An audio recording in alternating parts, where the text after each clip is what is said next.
Olá pessoal do Help Química, sejam bem-vindos à nossa nova playlist EX é N, aula de número 1. EX é N, galera, significa exercícios do Enem, né? Resolvi criar essa playlist, né? A pedido de muitos coleguinhas do nosso canal que veio ao longo desses meses do Help Química comentando comigo e sugerindo essa melhoria, né? Então o nosso amigo Bruno do estado do Paraná, né, nos sugeriu uma ideia que foi a ideia mais plausível para estarmos montando essa playlist, beleza? Então, vamos começar com a nossa primeira aula de exercícios, né, com questões do Enem, e espero que vocês gostem. Né? E mandar um abraço também a todos os outros nossos amigos também que vêm sugerindo ideias e melhorias para os nossos canais. Beleza, galera? Então vamos lá, então.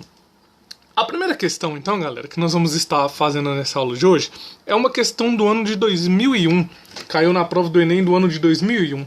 E ela já está aparecendo no vídeo de vocês e ela diz o seguinte: pelas normas vigentes, o litro do álcool hidratado que abastece os veículos deve ser constituído de 96% de álcool puro e 4% de água em volume.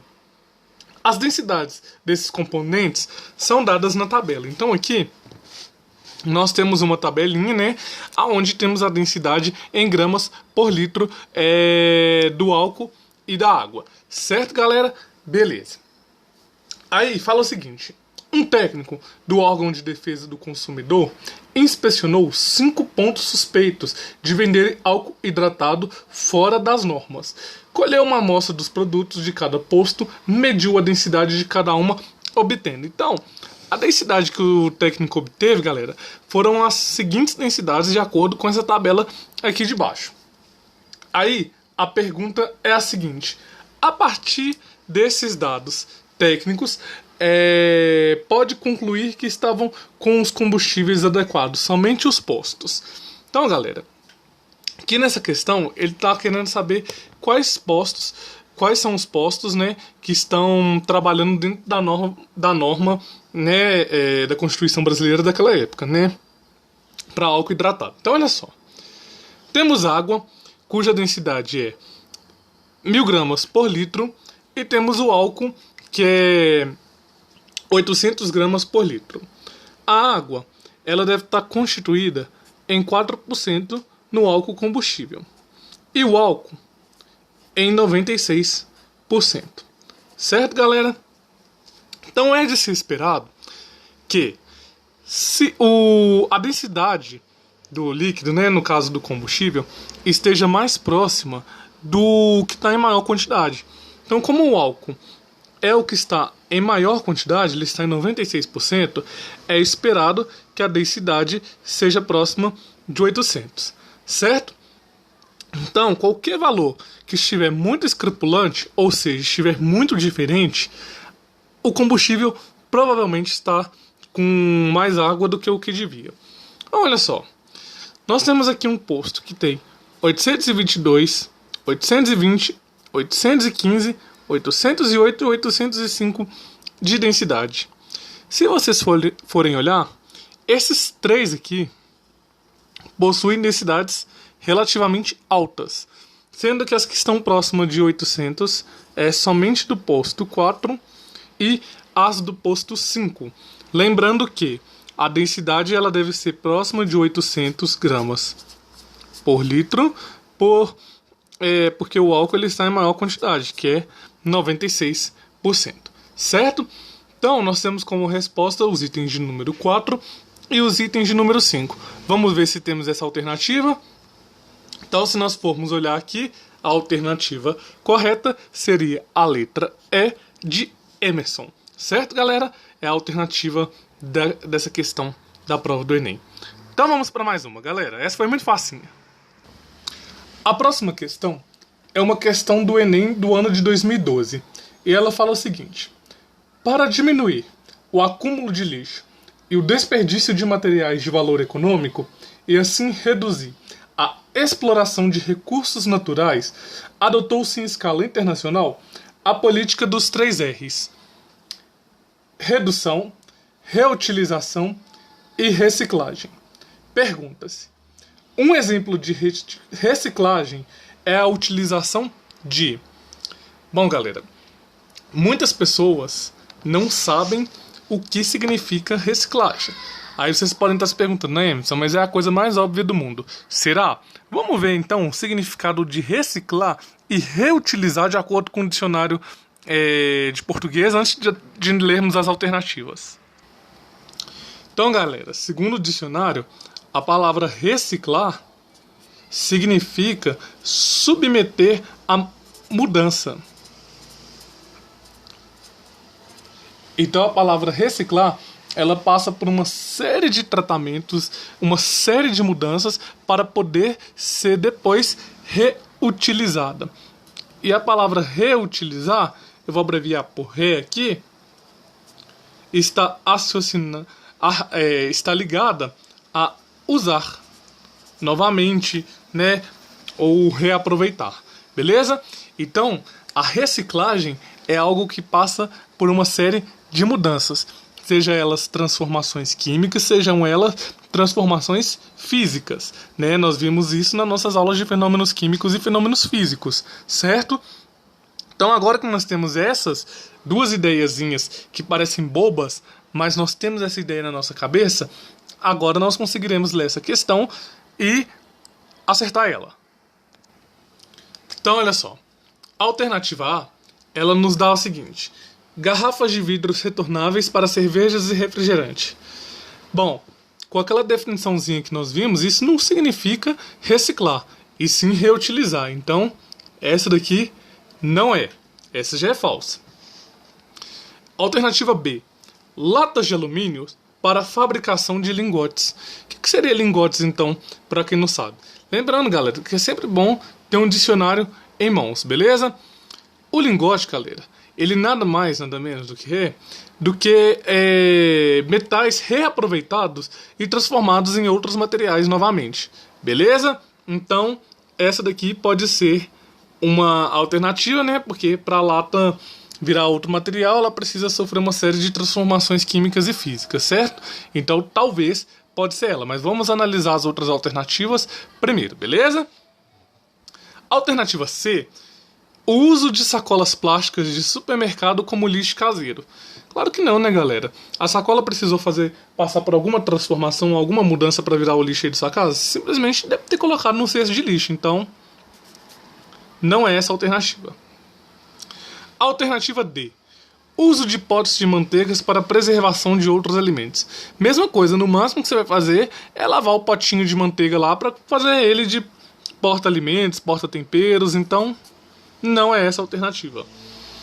E por fim, galera, a alternativa E é corte de garrafa PET para fabricação de vassouras. E aí, será que pode ser essa daqui? Então olha só, vamos tentar pensar. A garrafa PET, ela precisou passar por alguma mudança? Alguma transformação? Não, né, galera? Continuou sendo do mesmo jeito uma garrafa PET. Então, não é essa a alternativa. Ficando, então, como única alternativa, a letra B de bolo. Certo? Beleza. Então, vamos a mais uma questãozinha. Galera, essa é uma questão do Enem do ano de 2000. É uma questão que eu particularmente gosto muito dela. Ela fala então o seguinte: no processo de fabricação de pão, os padeiros, após prepararem a massa utilizando fermento biológico, separam uma porção de massa em forma de bola e mergulham num recipiente, respectivamente 1 e 2 do esquema ao lado. Então aqui nós temos o esquema 1, né? A bola que o padeiro separou ao fundo e depois de um tempo ela flutuando, né?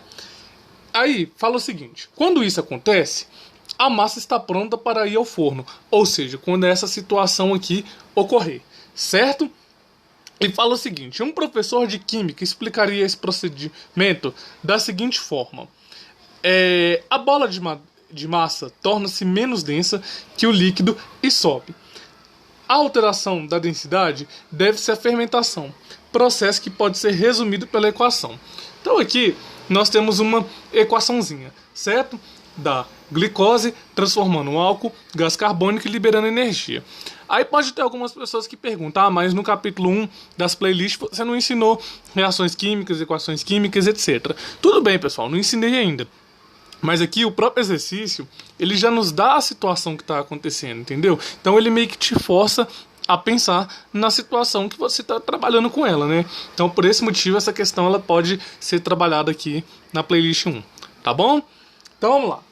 Aí com base em tudo isso que eu falei, ele fala assim pra gente: considere as informações abaixo. Informação 1. A fermentação dos carboidratos da massa do pão ocorre de maneira espontânea e não depende da existência de qualquer organismo vivo. Alternativa 2 diz: durante a fermentação ocorre produção de gás carbônico, que vai se acumulando em cavidades no interior da massa, o que faz a bola subir. E a alternativa 3 nos diz o seguinte: a fermentação transforma a glicose em álcool. Como o álcool tem maior densidade do que a água, a bola de massa sobe. Bom, galera, essas informações nos trazem uma série de subconhecimentos que nós já temos que chegar e saber eles.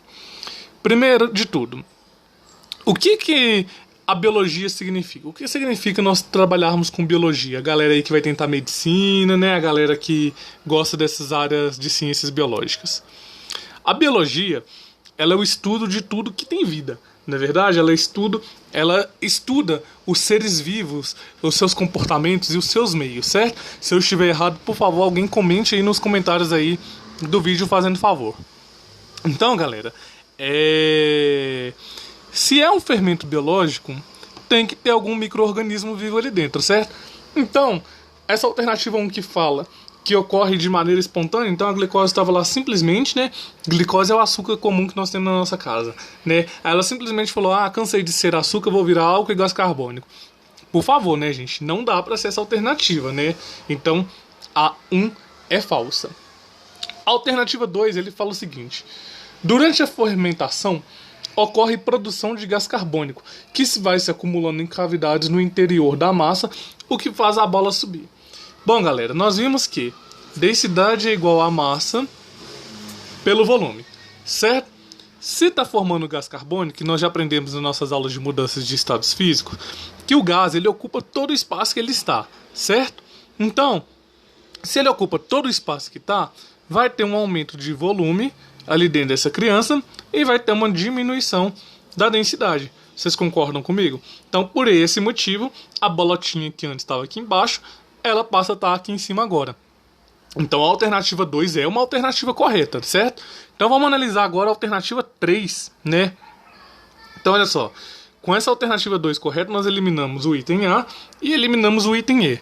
Agora vamos ver a alternativa 3, que vai ser aqui o nosso pulo do gato. E a alternativa 3 ela nos diz o seguinte: a fermentação transforma a glicose em álcool. Como o álcool tem maior densidade do que a água, a bola de massa sobe.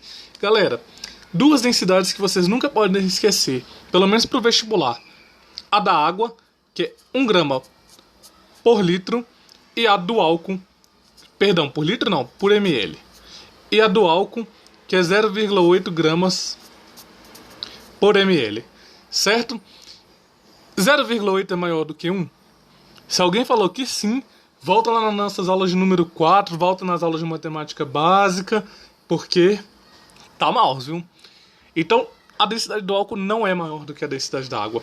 O que faz a alternativa 3 também está errada. Então, a alternativa certa é o item B de brigadeiro. Certo, galera? Beleza. Então, vamos para mais uma questãozinha aí. Essa questão também é uma questão que eu gosto bastante dela, é uma questão do Enem do ano de 2000. E ela fala o seguinte: ainda hoje, é muito comum as pessoas utilizarem vasilhames de barro, moringas ou potes de cerâmicas não esmaltadas para conservar água a uma temperatura menor do que o ambiente. Isso ocorre por quê? Então vamos lá analisar as alternativas. Alternativa A: o barro isola a temperatura da água com a do ambiente que nem o isopor. Então o negócio é o seguinte: você mora lá no Nordeste, no sertão nordestino para ser mais exato. Tá um calor de 40 graus lá. A sua água tá quente. Aí você coloca no vasilhame de barro, aí ela está isolando a temperatura igual o isopor com o meio, certo? Só que aí, como mágica, a água esfria. Então não dá, né, galera? Se o isopor ele isola a temperatura do meio, se lá dentro tá quente, continua quente, se tá frio, continua frio. Então essa alternativa é falsa. Não é ela. Beleza? Alternativa B. O barro tem poder de gelar a água em sua composição química. Bom, algumas pessoas podem ter dúvida nessa questão, por talvez não saber quais são as composições químicas do barro. Mas vamos levar pela lógica, vamos tentar pensar um pouquinho nessa questão. Imaginem só, antigamente era muito comum de nós vermos algumas casas feitas de barro, certo? E talvez até hoje em dia, ainda no sertão nordestino, também é muito comum nós vermos casas feitas de barro.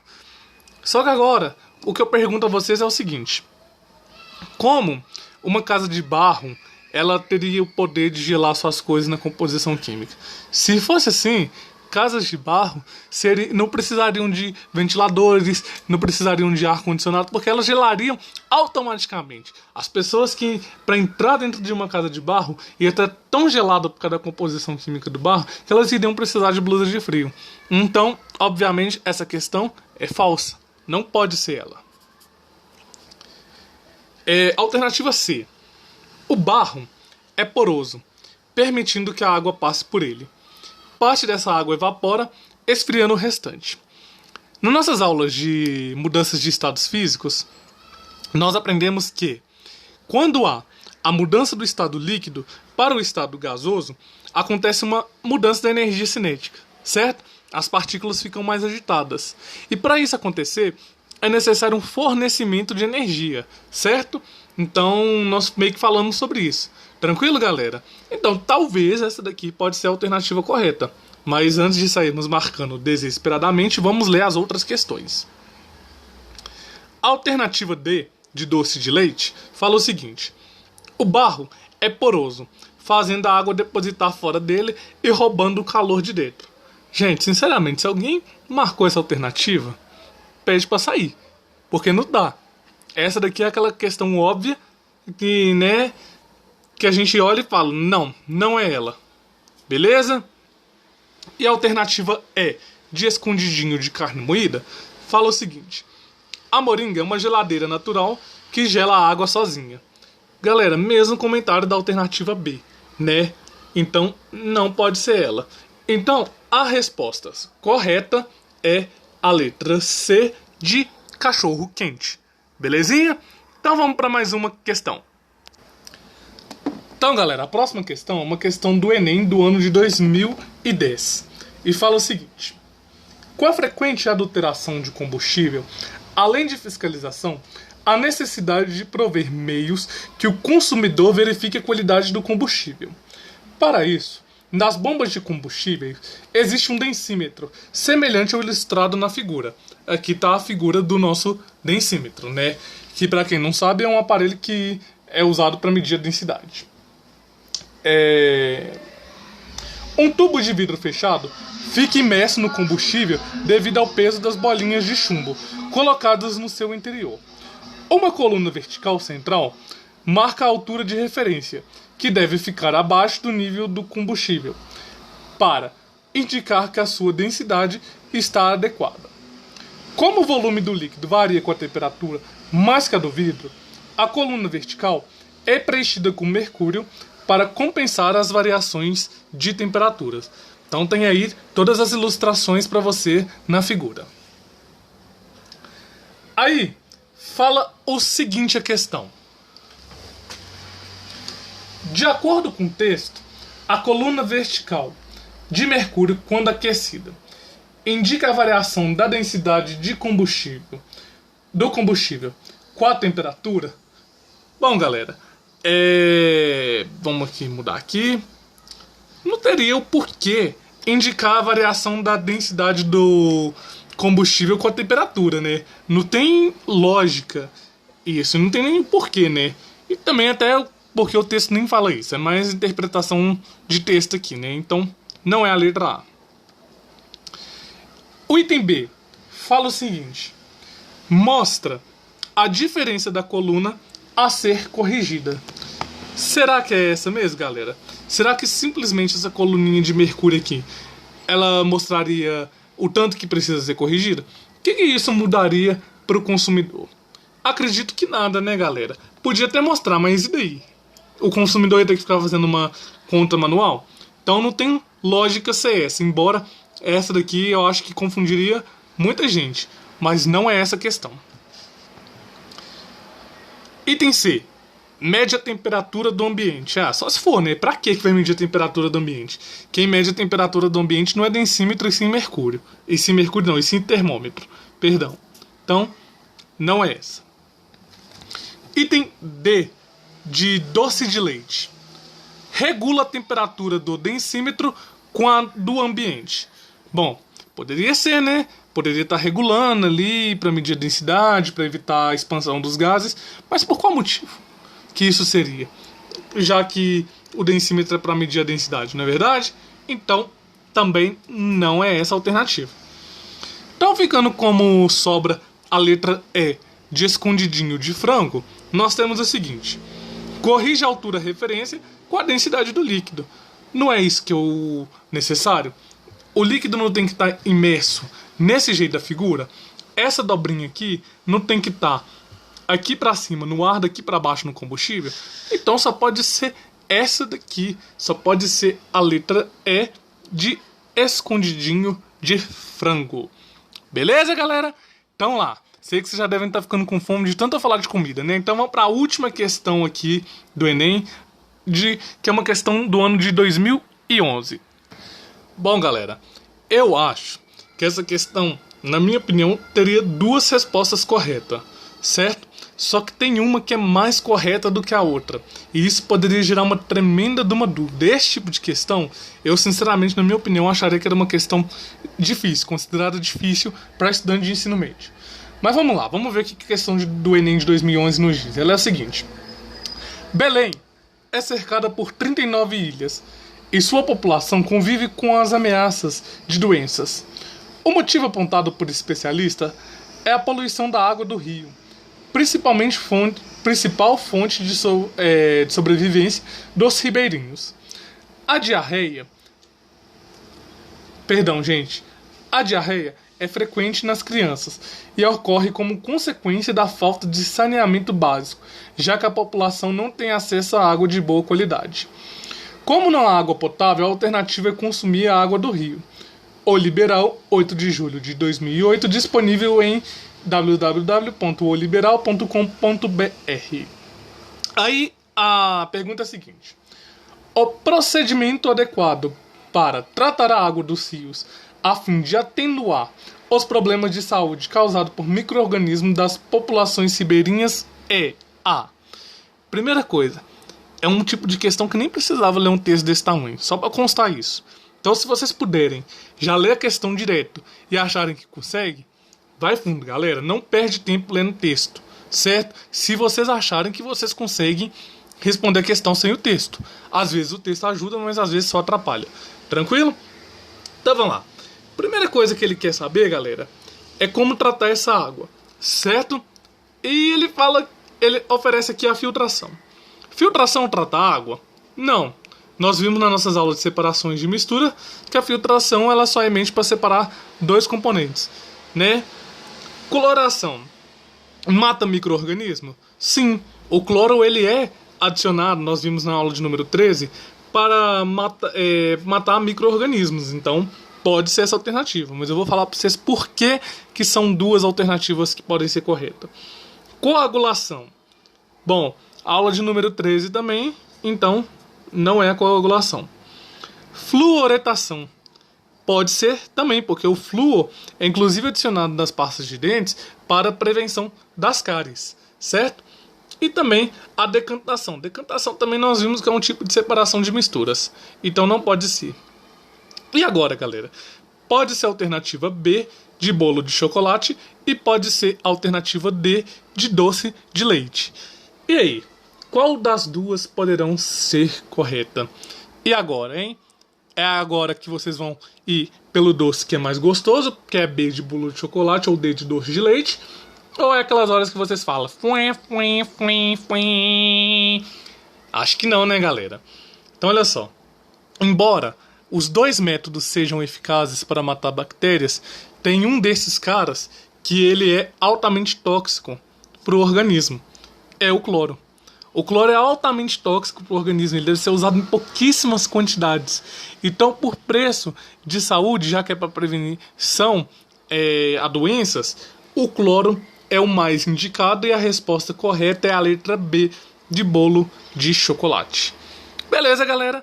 Então tá bom, tá aí nossa aula de número 01, né, dos exercícios do Enem. Tá bom? Se vocês gostaram, deixe seus likes, sugiram exercícios, sugiram melhorias para o canal. Forte abraço e até já!